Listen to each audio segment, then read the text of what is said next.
Good afternoon, HITEX. Are you ready to dive into a world where ancient rhythms meet cutting-edge beats? Where tradition is reimagined through a modern lens and dance floors becomes a bridge between cultures? Today we have the immense pleasure of welcoming a groundbreaking duo who have been electrifying stages and captivating audiences worldwide. They are more than just DJs. They are cultural ambassadors, innovators, and masters of sonic storytelling. My name is Gia, and please give a massive HITEX welcome to the incredibly talented duo Chamos. And by the way, they had a show last night in Erbil. I don't know if anybody here attended it. How are you doing, guys? I'm doing fine. Thank you so much. Perfect, bro. Yeah. How are you doing, Khido? I'm fine. Yeah. How do you enjoy the culture here? How do you enjoy the people here? To be honest, I feel very at home here. This is my second time now, and I love it. Yeah. We are so happy that you are here in Kurdistan for both of you. And to begin with our segment, to begin with our questions, I would like to ask, your sound is so distinct. And can you take us back to the very beginning? Like, what was the initial spark or vision that led you to combine Kurdish traditional elements with electronic music? And what made you realize that this is the path that you wanted to forge? I think it started like maybe for the first time we met, and that's like 20 years ago, 2005, because he got introduced to the Kurdish culture at my place, with my parents, with my family. I think that made something beautiful, like something was created over there that when he came to our house, there was always music in the living room, and we had always like the television on with the music program or something. Not knowing that created something with Guido, you know. And after that, like we became very good friends, and we went to some events and stuff, and we got inspired. And then in 2018, we started this Chamos project. And it was like, okay, we can do all the things that they do in the Western world, but we are what we are. Like, I was born on this holy ground, and Guido got introduced with the Kurdish culture and the hospitality, of course. And then it was like, okay, let's go back to the root and let's combine those two worlds, because we are two worlds, but now with Chamos we are the same. So that's what you hear also in the music. Yeah. We are so glad for that. And it means a lot for Kurdish people, like to be introduced more. Like we've been trying to introduce our culture and ourselves to the worldwide, and you guys are helping that so much. And I want to ask, like, music and dances are a powerful expression of identity. How important is it for you to not just entertain, but also educate and share the richness of Kurdish heritage with your audiences globally? And yeah, and generally, how does it feel, and how important is it for you? Yeah, I think if I can explain that, I think it's really important because it started for us in the Netherlands. There is a big Kurdish diaspora in the Netherlands as well. We're surrounded with so many Kurdish people, and it's really nice because when we started this project, we did a lot of different musics from all over the world, but it didn't felt like this was really our thing, like our path that we were supposed to do. And now with the Kurdish music, it makes more sense because like he's Kurdish, I'm really into the culture and into the music. And yeah, as you see now, it's really going crazy at the moment since we decide to focus on this path. So yeah, we're so happy about that. Yeah. When approaching a new track or a remix of yours, take me through your creative alchemy. Like, what is the very first thing that you try to make? Like, is there an initial specific instrument that you go to, or a traditional melody that serves you as a starting point, or just the electronic beats comes first? Like, for example, you have a track that Gen Z calls it a banger. It's I'm also a Gen Z. Okay. It's a Berzi thing that it's been really taken off online. Yeah. What did come first? Was it the melody, the beats? When we choose our track to remix, what I do very often is go back to being a little kid, you know? So being this little shallow of like 6, 7 years old, and remind what kind of tracks we had, like, and we had a moment with the birthday or with the event or something. And that's a feeling I have with the track. And then I go to Guido, and then we discuss the track, and then I show him the track, and I tell him the story. And then from we like use a lot of tools to like split everything and see what we can make of it and combine also the electronic music with it, you know. I think in everything you do in life, especially for me that works, is going back to being a kid and remember what you like the most doing and what sparks something in your feeling, you know. And True. that's what we did also with the Berzi Berzi, and the rest is history, I think. It really took off online. You know that, right? The videos, the That- Berzi Berzi song. Yeah. Like I remember we came back from an Asia tour. We just landed. We had like a 14-hour flight from Shanghai, and then we landed in Amsterdam. And I opened up my phone. I told Guido, like, I don't know what is happening, but there's something going on. Yeah. And in like 5 days, it was crazy. It was like shout out to Play Radio and Slimani because they. Yeah, shout out to Play Radio. Yeah, they had like the first video they made of the Berzi Berzi, and after that, yeah, now we're sitting here.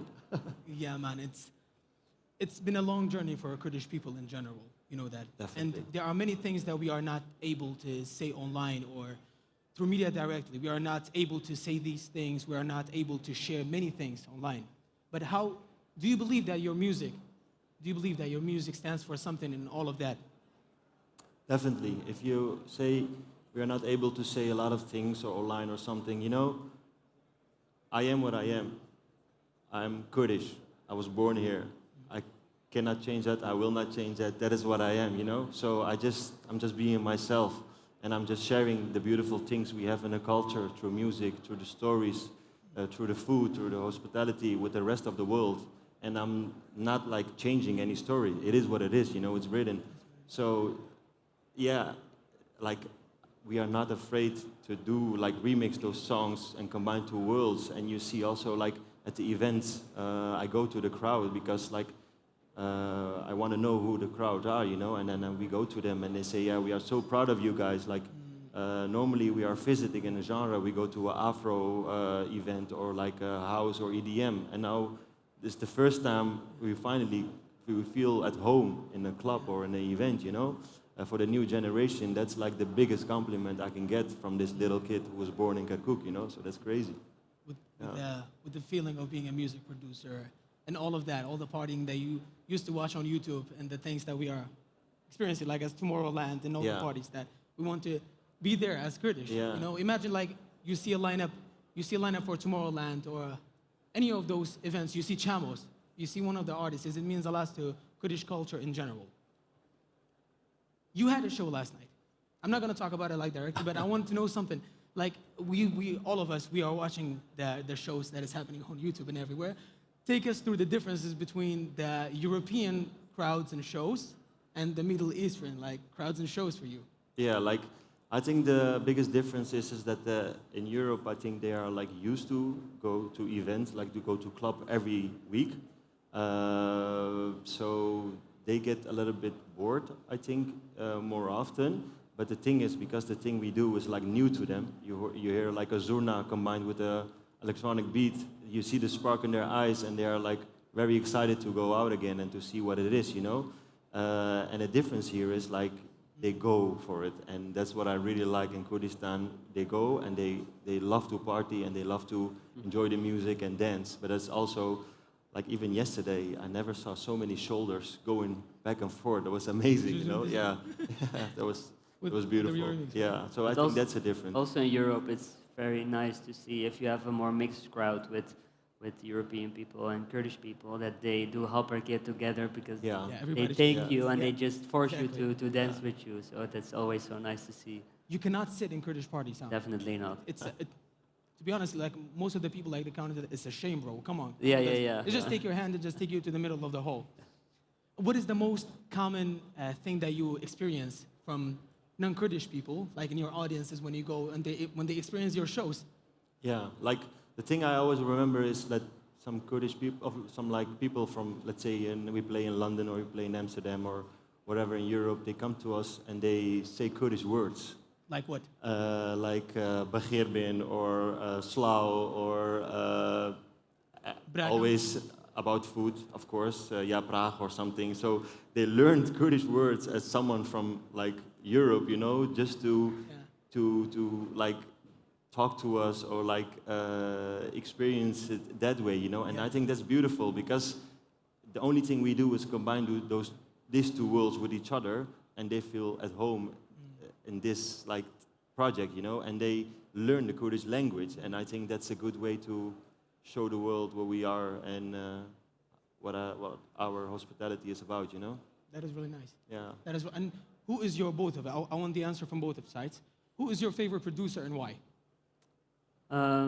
The first one that pops into my mind is Rezan Said. He's a Kurdish producer from Rojava, and he worked a lot with Omar Suleiman, but also with a lot of other Kurdish artists. And for me, he's a big inspiration because what he does is he's a keyboard player, so he plays traditional Kurdish melodies and mixes it with electronic music. So that's also what we do. So yeah, he's a very big inspiration for me.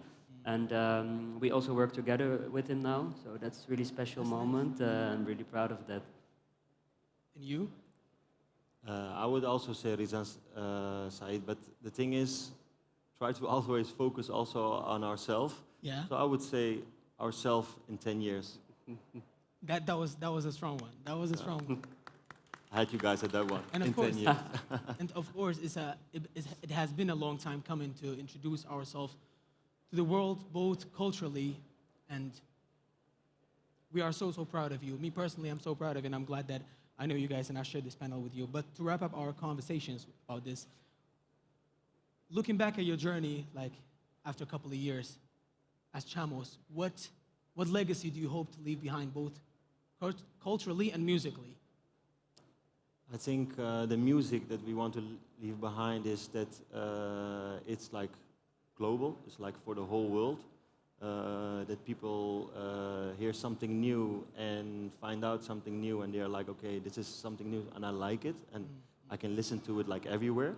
And for the culture, for me, it's important that people around the world know our story and know what we are through the music, through how we do our events. Like 1 hour ago, I saw like one of the stands here.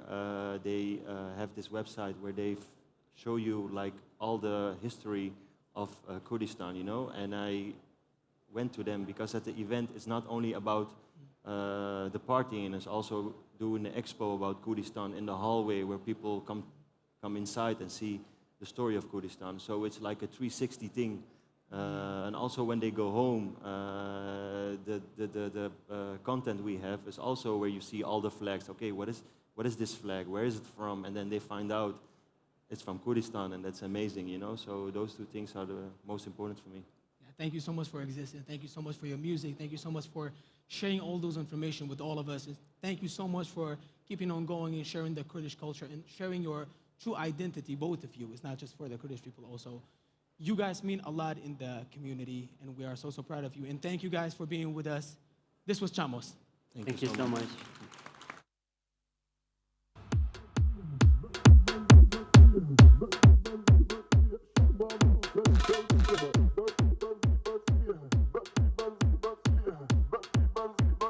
Chamos.